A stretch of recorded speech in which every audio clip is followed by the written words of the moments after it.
အားလုံးပဲမင်္ဂလာပါရှင်ညီမကအခု Trustsolid Pro GPS တက်ထားတဲ့ motor ယာဉ်တွေကိုလာဆင် report တွေဘယ်လိုထုတ်ကြည့်ရမလဲဆိုတာကိုရှင်းပြပေးသွားမှာဖြစ်ပါတယ်ရှင်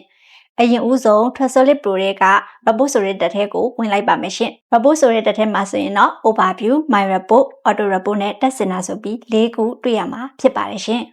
overview တွေကတပိုက် overview ထဲမှာဆိုရင်တော့ကိုတက်ထားတဲ့ motor ယာဉ်အစီအရေအတွက်တက်တန်းကုံဆုံးတော့မဲ့ motor ယာဉ်အစီအရေအတွက်နဲ့တက်တန်းကုံဆုံးနေတဲ့ motor ယာဉ်အစီအရေအတွက်စသည်တို့ကိုကြည့်လို့ရမှာဖြစ်ပါတယ်ရှင်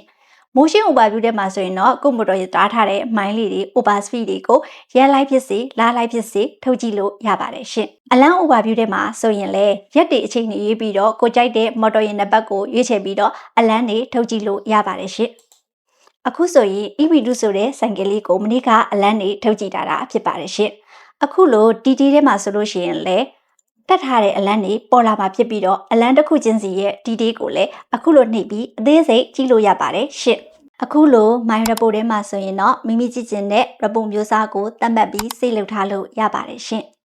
ပုံမှန်အားဖြင့် report မှာဘာမှမသတ်မှတ်ထားဘူးဆိုလို့ရှိရင်အခုလို S ဆိုတဲ့အောက်နှန်းလေးမှာဘာမှပေါ်လာမှာမဟုတ်ပါဘူးเนาะ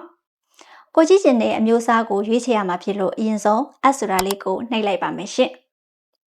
report name မှာမိမိထားချင်တဲ့နာမည်ကိုထည့်ရမှာဖြစ်ပါတယ်ရှင်ညီမကတော့ twist ဆိုတာလေးကိုထားလိုက်ပါမယ်ရှင် report type မှာတော့မိမိကြည့်ချင်တဲ့အမျိုးအစားကိုရွေးချယ်ရမှာဖြစ်ပါတယ်ရှင် daily activity မှာဘလို့ report မျိုးစားတွေပါလဲဆိုရင်နေ့စဉ်အသုံးပြုတာတွေကိုကြည့်နိုင်တာမျိုးတွေဥပမာမိမိမော်တော်ယာဉ်တွားထားတဲ့လမ်းကြောင်းတိုင်းကို10စက္ကန့်တစ်ချိန်ကြည့်ကျင်တဲ့အခါမျိုးမှာအသုံးပြုတယ်။ဒါပေမဲ့သူက10စက္ကန့်အတွက်ကိုတစ်ကြောင်းအနေနဲ့ပြတဲ့အခါမှာအိတ်ဆဲမှာကြည့်ရတာရှုပ်တဲ့အတွက်ကြောင့်သိပြီးတော့အသုံးမပြုကြပါဘူး။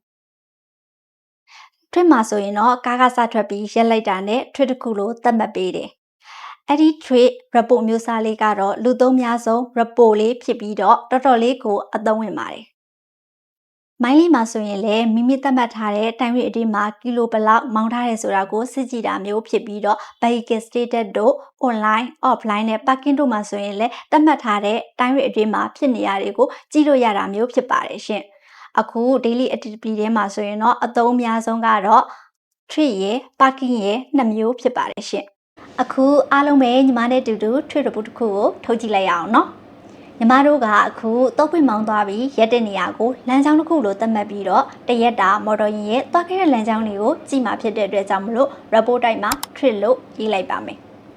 ဒီအောက်မှာရှိတဲ့တစ်ပိုင်းနဲ့တိုင်းရိပ်ကတော့ကိုကြည့်ချင်တဲ့အချိန်ကိုမော်တော်ယာဉ်နံပါတ်တွေကိုပြန်ပြောင်းရတာလေတဲ့အတွက်အခုလက်ရှိမှာတော့တစ်ပိုင်းမှာ desk ကိုရွေးပြီးတော့တိုင်းရိပ်မှာ extra လေးကိုရွေးခဲ့ပါမယ်ပြီးရင်စိနေလိုက်ရင်အခုလိုဘေးဘက်မှာကိုပေးထားတဲ့နာမည်နဲ့ပေါက်လေးတစ်ခုကြာလာမှာဖြစ်ပြီးတော့အဲ့ပေါက်လေးကိုနှိပ်လိုက်ရင်ဘေးဘက်မှာအခုလိုကိုရေးထားတဲ့အချိန်မှာသွားထားတဲ့လမ်းကြောင်းလေးတွေကိုတွေ့ရမှာဖြစ်ပါတယ်ရှင်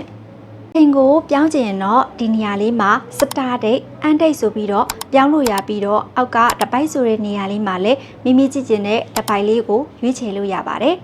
အဲ့လိုရွေးချယ်ပြီးရင်စဆိုတာလေးကိုနှိပ်ကြည့်လို့ရပါတယ်ရှင်